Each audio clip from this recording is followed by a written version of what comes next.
the Author to Author podcast series with award-winning author Pamela R Haynes.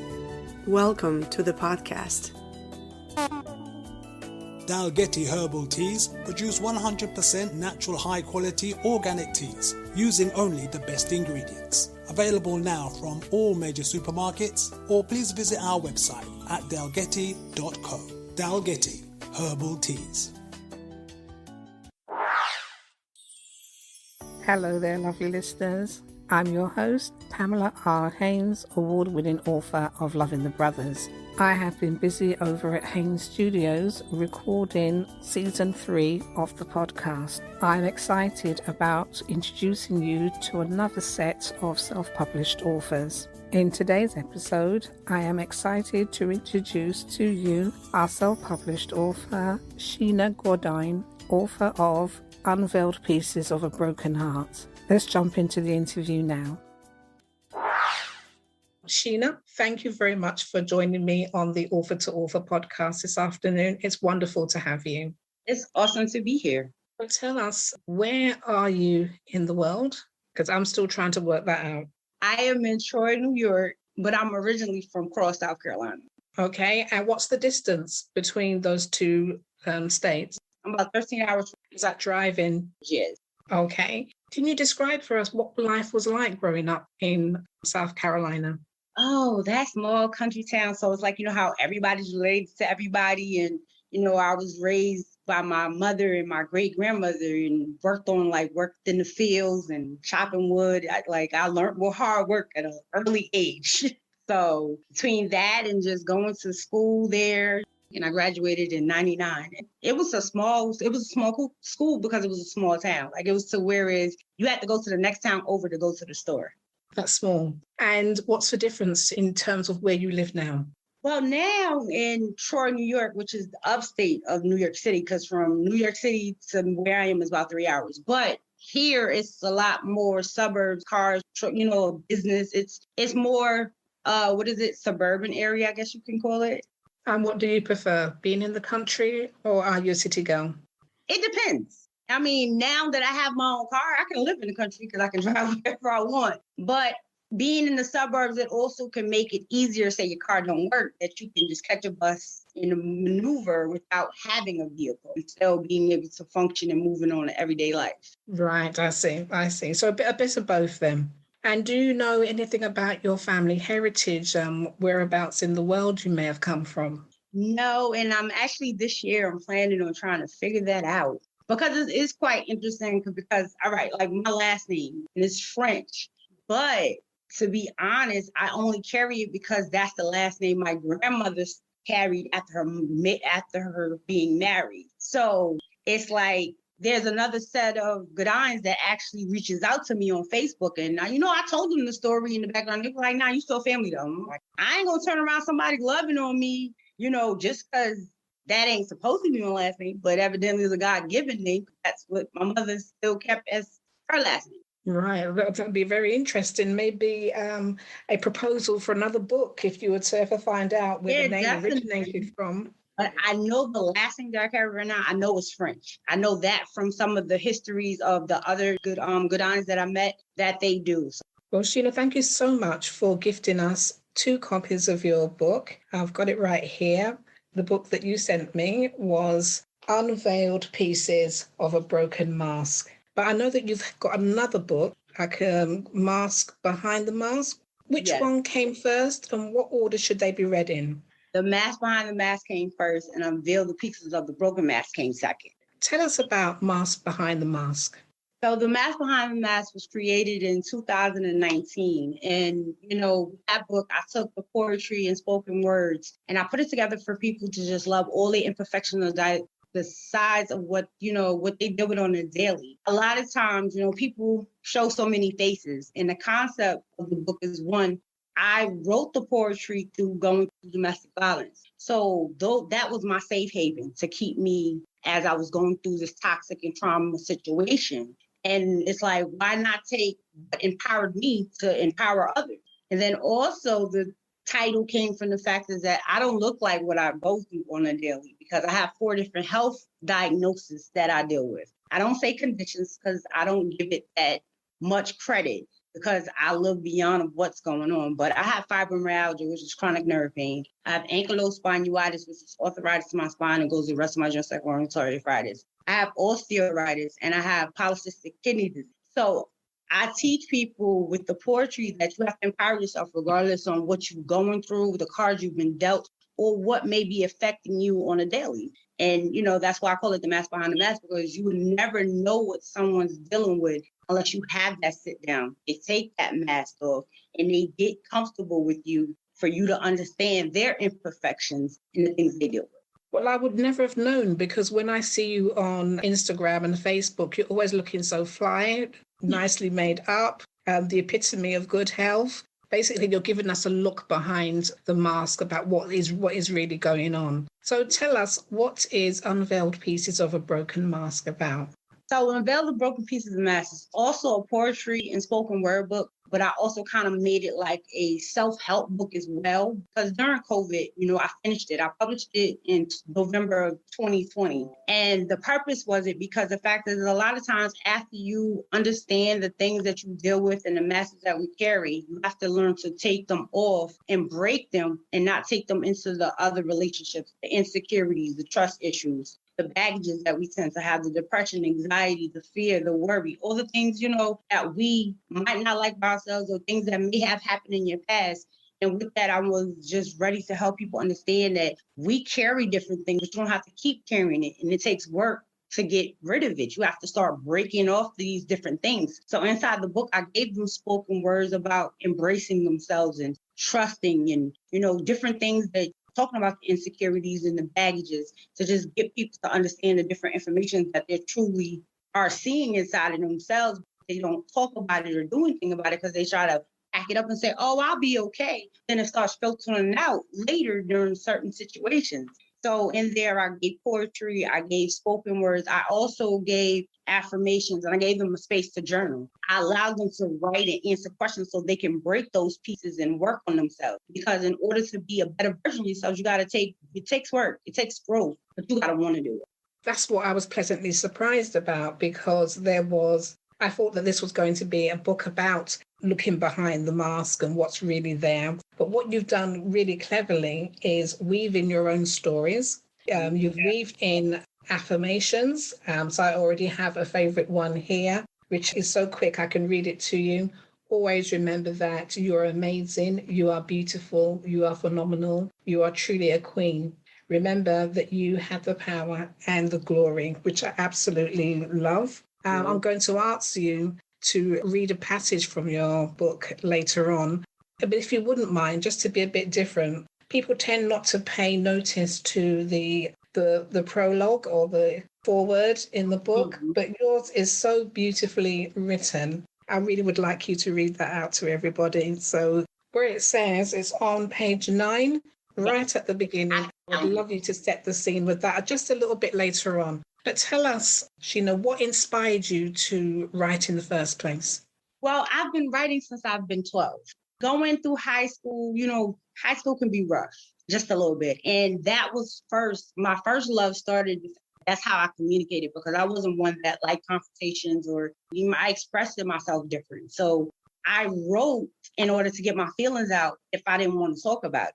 And then I grew a love for just writing and writing poetry because I like the way to express my words and use it as a passion. So I used to take poetries and I used to get these magazines and I used to enter myself into contests when I was younger, just to, just say, hey, well, I'll try, I'll see what happens. It'll either get published into a magazine or I've won a contest and got a certificate. And then another reason that I fell in love with writing is I think it was my senior year, and we had to write poetry. We made a poetry book, which I saw not too long ago. I'm like, wow, this was a while ago. But, just to see where I started and to see where I am now, it's like, wow, major. But since I was 12, I've been writing. Oh, that's absolutely fantastic.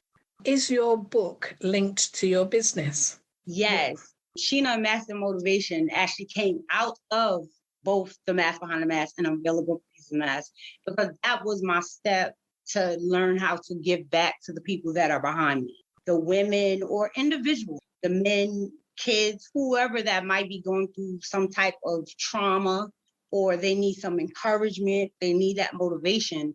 That came out of it to be able to empower, impact, and inspire. So how does that manifest itself? What kind of activities do you do?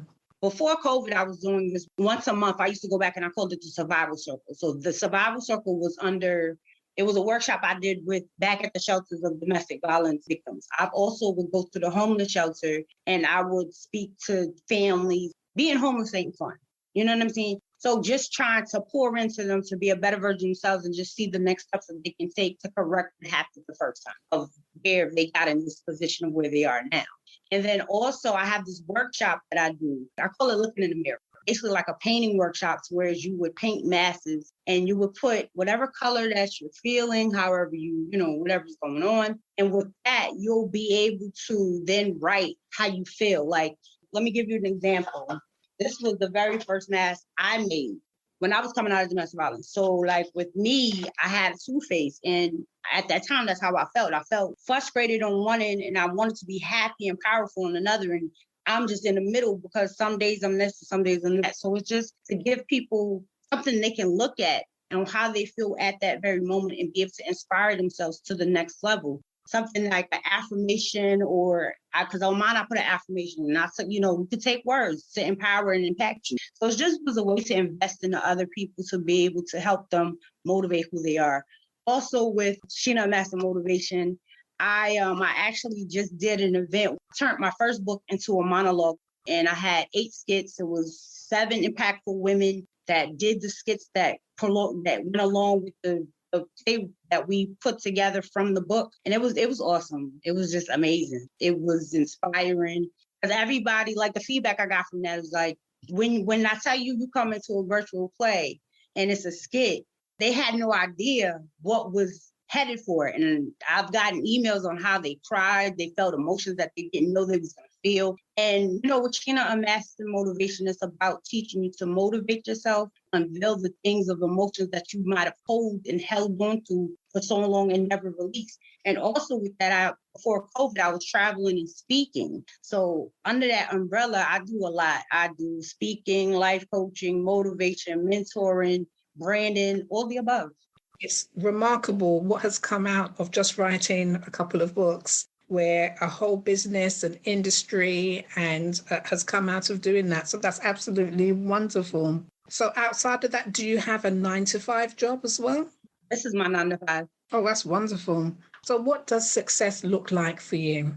Success looks like for me, if I empower or impact at least one person a day, that's successful to me. Success is not always about money or monetary gifts. And yes, it's nice to get money and the blessing. But my success to me is to have that email, hey, thank you for everything that you said. And it took me from here to here. So that means I've done my job to impact someone. And if it's taking it one person a day at a time, that's what I'm here to do. The reason why I say this is because I've been through a lot. And to use my testimony, my scars, and my diagnosis and what I do to impact people that probably have maybe been through worse or maybe not, but I'm doing something to be a vessel for them to be better about them, I've done it all. Yes, I mean, your life is an open book, to pardon the pun, and you do speak about domestic abuse issues that you went through. Can you tell us how you managed to go through it and how did you manage to escape domestic abuse?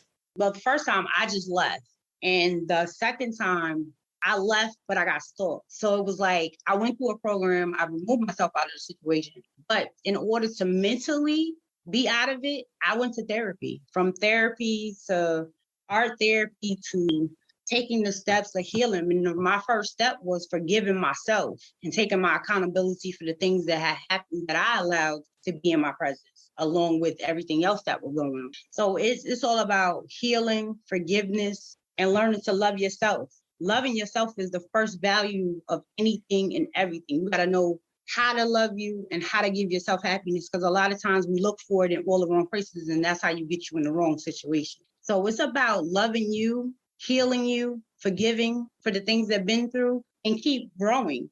Take the lessons that was given through your situations and use them to grow through the process of your next step. Tell us, how important is your faith to you? It's very important. That actually was my number one thing that got me through. I prayed a lot. And I prayed a lot to where I'm like, Lord, if you just get me out of this, it's all about you. I'll be that vessel. Prayed a lot. Just praying and having my peace was top two things I needed. And if I can't be able to have peace, it's going to be nothing but chaos. And in the chaos, you're going to always feel that you're trying to still get into the next step. So it was big, huge. It was huge. So would you describe yourself as a woman of faith? Yes. And are you a practicing Christian, believer? What is your faith about? I'm a believer. I pray to my ancestors. So how did you manage during the pandemic? What were the kind of activities that you did to keep yourself sane?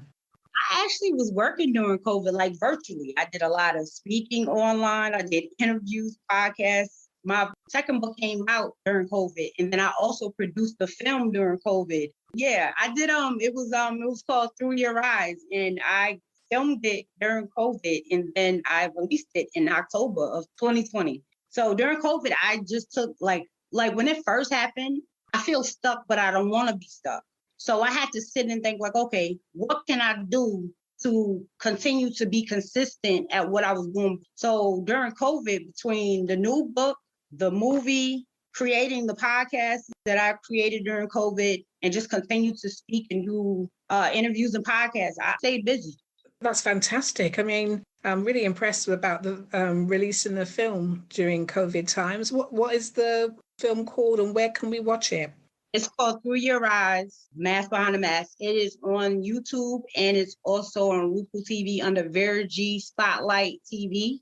Because it was me and another friend of mine that did the production. It's based off a documentary of domestic violence and survivors. It's basically to impact and teach people, the signs. And then also I had people that came and told their story, from women, men, and down to my daughter. I allowed my daughter to talk about how it impacted her, seeing me go through it as a child. And, the version of the documentary was to basically show that it doesn't just touch me. It touches my kids and it touches other people that are attached to me. So that's trauma all the way around.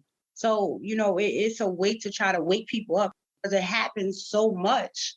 I have to take a stand somewhere, and this is my way of giving into it and giving information and being able to talk about things so people can wake up.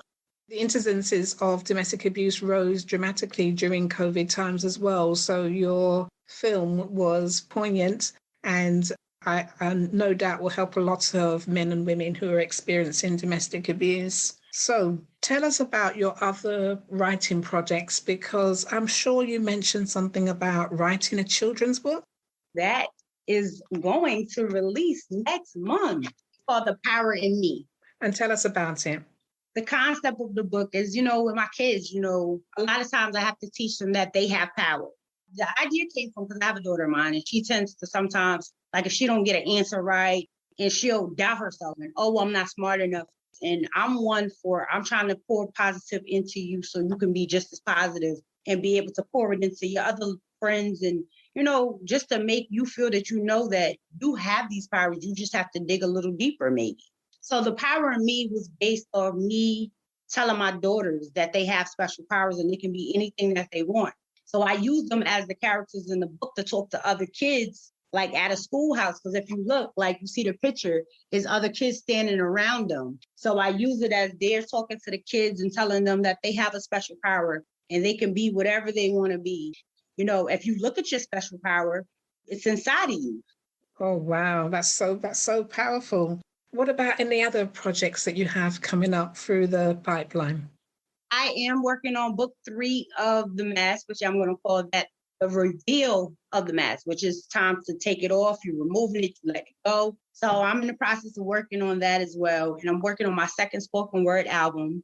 I've collabed in several different book projects. So I have probably 2 books that came out this year, just the beginning, because I was collabed in one book called Women of Affirmations. And then the other book is called The Her Story, which both have dropped in already. And those are 2 projects that I was in as well. And then, as always, I'm revamping my my podcasts just to make them more more better. I created a group called The Power in Your Voice. With that, I basically help people to use their voice in my group. And kind of gonna turn it into another podcast.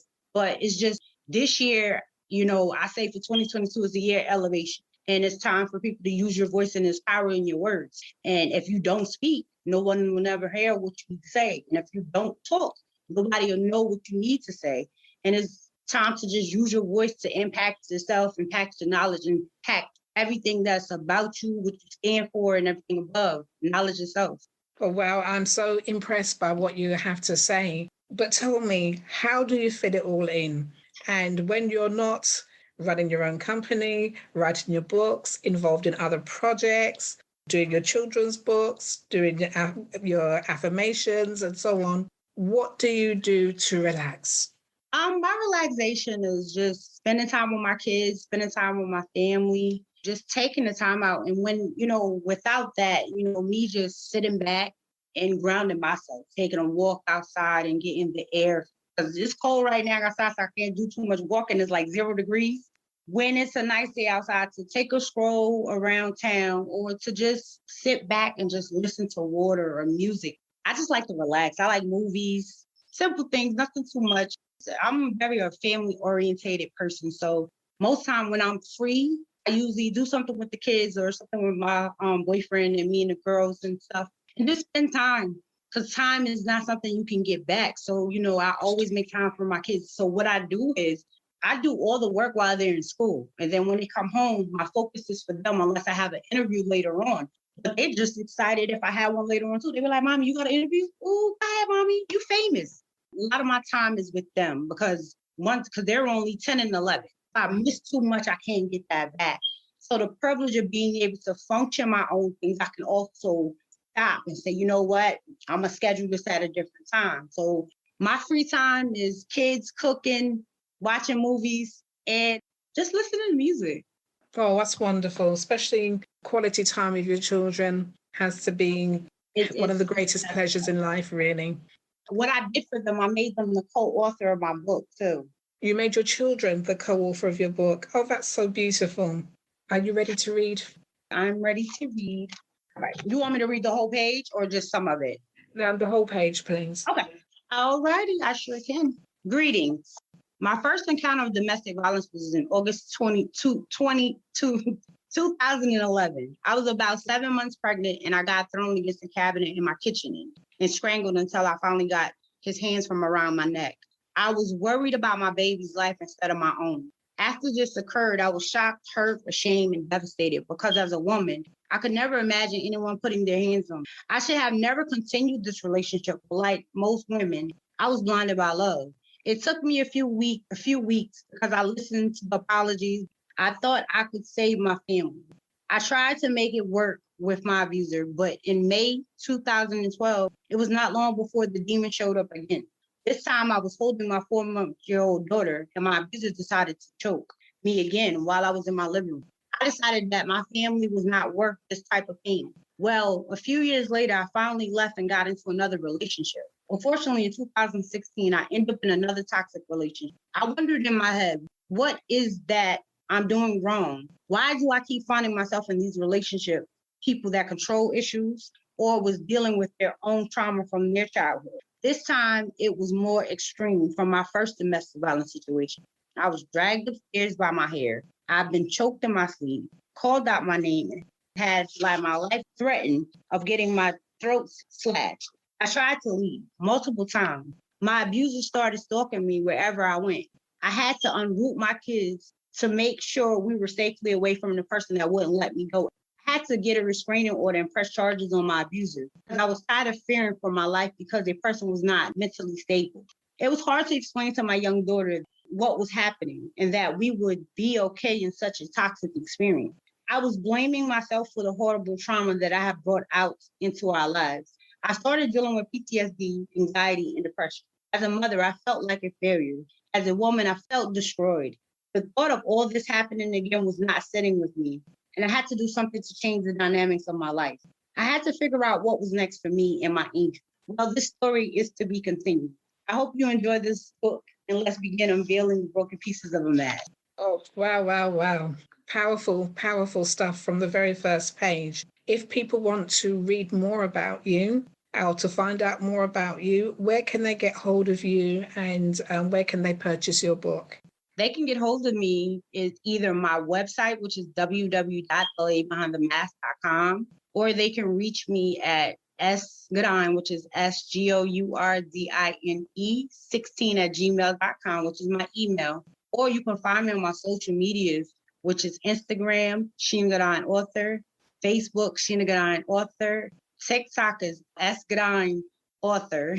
And to get my books, you can find them on Amazon. You can find them on Barnes & Nobles, all platforms. But if you want a copy signed by me, you can just shoot to my email or shoot to my inbox or shoot to my website. And I'll be more than happy to help.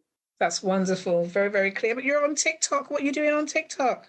With TikTok is basically, I promote my book. Actually, on TikTok, if you type my name in, my spoken word album pops up. So I promote my spoken word album as well. Like I'll take pictures of my book and put my spoken words together and have that be the background music that I use on TikTok.